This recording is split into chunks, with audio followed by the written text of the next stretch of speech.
Everyone, स्वागत है आप सभी का मैनेजमेंट इनसाइट विद आलोक में। तो बच्चों, जैसा कि मैंने आपको यूट्यूब कम्युनिटी में ऑलरेडी पोस्ट करके बताया था कि हम लोग एक स्पेसिफिक डेट से operation and supply chain management की क्लासेस स्टार्ट करेंगे। बच्चों, आज से हम लोग operation and supply chain management की classes free of cost start करने जा रहे हैं यूट्यूब पे। बच्चों, सबसे पहले आज का जो वीडियो है, ये इसमें हम लोग किसी टॉपिक के बारे में नहीं बात करेंगे, कोई थियरी नहीं पढ़ेंगे, कोई थियरम नहीं पढ़ेंगे, कोई फॉर्मूले नहीं पढ़ेंगे। बस हम बेसिकली ये समझेंगे कि क्या होता है operations and supply chain management, या फिर आप ये कह लीजिए कि इसके अंदर ऐसे कौन कौन से टॉपिक हैं जो हमको कवर करने हैं। यानी बेसिकली ये सिलेबस से रिलेटेड जो आपकी वीडियो है वो ये है कि इसमें हम आपको बताएंगे कि सिलेबस के क्या क्या चीजें इसमें इंक्लूड है, कि आपको कौन कौन से इसमें टॉपिक पढ़ने हैं, आपको किन चीजों पे ज्यादा ध्यान देना है, किन चीजों पे ज्यादा फोकस करना है। बच्चों, इस क्लास में हम लोग ये समझेंगे। तो चलिए बिना किसी देरी के वीडियो को स्टार्ट करते हैं। अगर आप इस चैनल पे नए हैं तो चैनल को सब्सक्राइब कर लीजिएगा। अभी तो हम लोग सिर्फ operation and supply chain management के ही क्लासेस ले रहे हैं, लेकिन आने वाले टाइम पे हम लोग सर्विस मार्केटिंग के भी क्लासेस को स्टार्ट करेंगे, या फाइनेंशियल डेरिवेटिव को भी हो सकता है स्टार्ट करें। तो बिना किसी देरी के बच्चों क्लासेस को स्टार्ट करते हैं।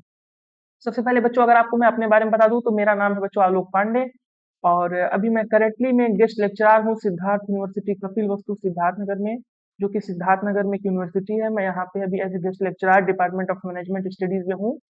और बच्चों, मेरे चैनल का नाम है मैनेजमेंट इनसाइट विद आलोक। तो अगर आप इस चैनल पे नए हैं तो आप इसको सब्सक्राइब कर सकते हैं। बच्चों, मैं जो एमबीए में गोल्ड मेडलिस्ट भी रहा हूँ, मैं यूजीसी नेट का मेंटोर भी हूँ, मैं बच्चों को पढ़ाता हूँ यूजीसी नेट के बच्चों को। तो मैं अभी करंटली में एमबीए के बच्चों को भी पढ़ा रहा हूँ।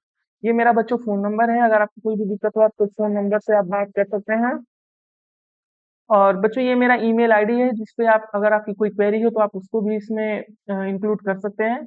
और ये मेरे चैनल का नाम है बच्चों। अगर आप इस चैनल पे नए हैं तो आप चैनल को बिल्कुल सब्सक्राइब कर सकते हैं। तो बच्चों, बिना किसी देरी के हम लोग ये स्टार्ट करते हैं कि operation and supply chain management में हम लोग को पढ़ना क्या है। सबसे पहले अगर बच्चों देखो, हम लोग को तो ये समझना है कि ऑपरेशंस मैनेजमेंट होता क्या है। आप लोगों ने फाइनेंशियल मैनेजमेंट पढ़ा होगा, आप लोगों ने मार्केटिंग मैनेजमेंट पढ़ा होगा, आप लोगों ने ह्यूमन रिसोर्स मैनेजमेंट पढ़ा होगा। लेकिन बच्चों, इसमें हम लोग पढ़ेंगे कि ऑपरेशन मैनेजमेंट क्या होता है। क्या पढ़ेंगे बच्चों? कि ऑपरेशन मैनेजमेंट क्या होता है। तो बच्चों, ऐसा नहीं है कि ऑपरेशन मैनेजमेंट आप पढ़ेंगे तो आपको बस सारी चीजें ऑपरेशन मैनेजमेंट से ही रिलेटेड पढ़नी है। जब आप ऑपरेशन मैनेजमेंट पढ़ेंगे तो इसके साथ कई सारी चीजें हैं जो आपको आनी चाहिए। जैसे आपको कुछ फाइनेंस के भी टर्म आने चाहिए, कुछ मार्केटिंग के भी टर्म आने चाहिए, कुछ आपको ह्यूमन रिसोर्स के भी टर्म आने चाहिए।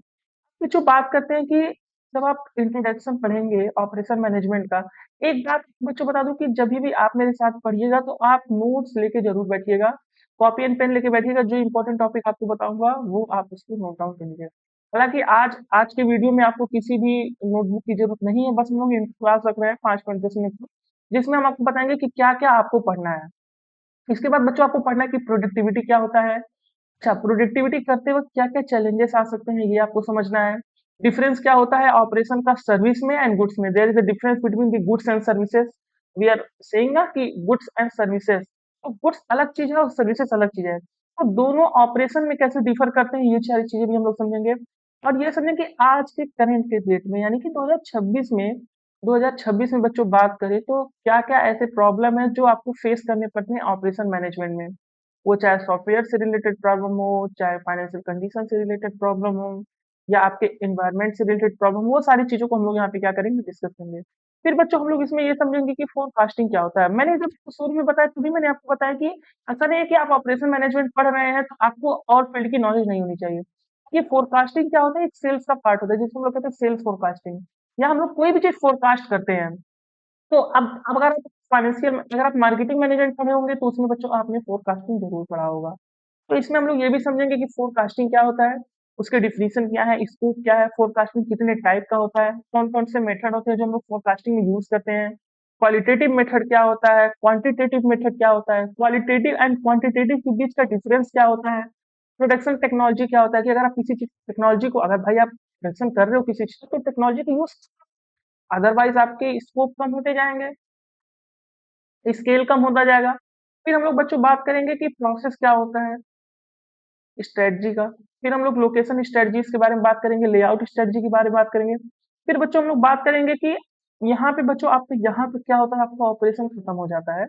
अब यहाँ से हम लोग आ जाते हैं सप्लाई चेन मैनेजमेंट पे। ये जो पार्ट है बच्चों, ये आपका सप्लाई चेन मैनेजमेंट का पार्ट है।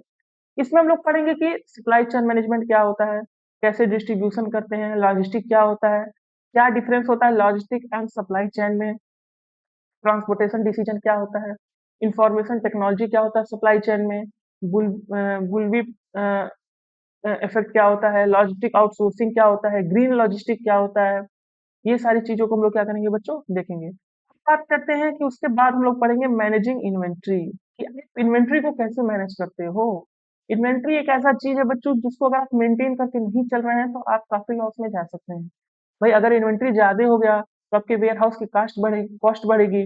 अगर आपने इन्वेंट्री कम कर दिया तो क्या होगा बच्चों, आप कस्टमर तक सही से डिमांड ना सप्लाई कर ही नहीं पाएंगे। कस्टमर डिमांड करेगा लेकिन आपके पास प्रोडक्ट नहीं है, आपके पास गुड्स नहीं है, सप्लाई कैसे करोगे। तो कहने का मतलब है कि ये जो इन्वेंट्री है ना, ये एक बिजनेस का सबसे मेन ये समझ लीजिए कि एलिमेंट होता है। अगर तुमने इन्वेंट्री को सही से कंट्रोल कर लिया, आपने कहीं ना कहीं की ऑप्टिमम यूटिलाइजेशन ऑफ रिसोर्सेज कर लिया, कि आपने रिसोर्सेज को ऑप्टिमम यूटिलाइज कर लिया।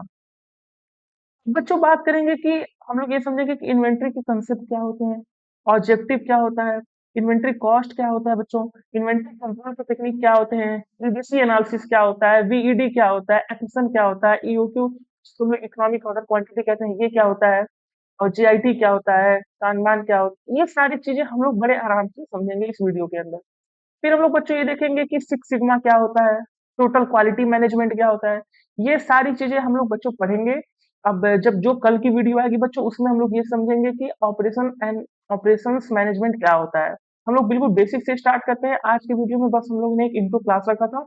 आई होप कि आपको सिलेबस समझ में आया होगा। तो जब हम लोग नेक्स्ट क्लास लेके आएंगे तो उसमें हम लोग ये समझेंगे कि ऑपरेशंस मैनेजमेंट क्या होता है, इंट्रोडक्शन समझेंगे ऑपरेशन मैनेजमेंट। तब तक के लिए आप लोग अपना ख्याल रखिएगा, अच्छे से पढ़ाई करते रहिएगा और चैनल को सब्सक्राइब करना मत भूलिएगा।